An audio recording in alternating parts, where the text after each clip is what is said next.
Giant American flag has been draped over this terminal, which houses American Airlines. It's a show of American spirit following an unthinkable act of destruction.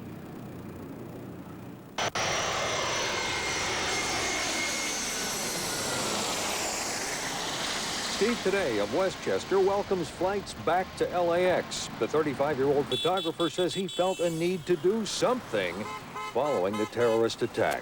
I just wanted to welcome the planes into LA. Basically, I want the pilots to see something, since everything happened is just devastating to this country. I just want the pilots to see something good as they come in for a landing. The FAA says air traffic was up to about 50% of normal at LAX, a big jump from yesterday when it was just over 20%. Still, the economic toll of the terrorist attack is being felt by the airlines. American says it will fly 80% of the schedule that was in effect prior to the attack.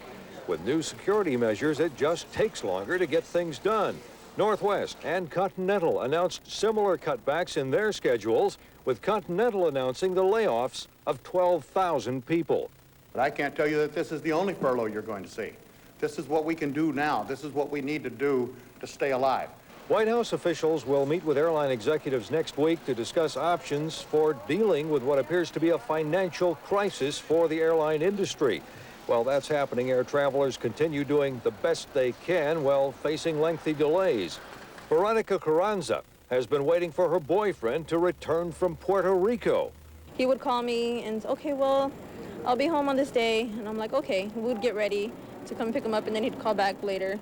Oh, well, they canceled my flight. And I'm like, all right, to this day. So then he would call, and, oh, well, they rescheduled it for another time. A heavy police presence continues at LAX. At times, LAPD officers find themselves playing the role of goodwill ambassadors to travelers stuck at the airport.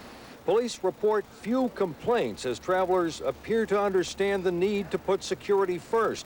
At the same time, area residents have now had a few days to consider what happened in New York and Washington. In spots like this coffee shop in El Segundo, the attack is the principal topic of discussion. You don't want to print my opinion. Serious. Anger. Anger. Mad as hell. Every time I see a plane, it's like I'm worried about it, you know? Like, what else can you do? While all of us talk about it, some of us feel a need to do something, anything to express ourselves, our sadness, our outrage, our love of country. Here throughout this evening, we've seen people come and stop in front of this giant flag, just stop and stare right into it, as an act of terrorism that was meant to tear this country apart has instead driven us all together. We're live at LAX. Back to you. Thanks, Ron.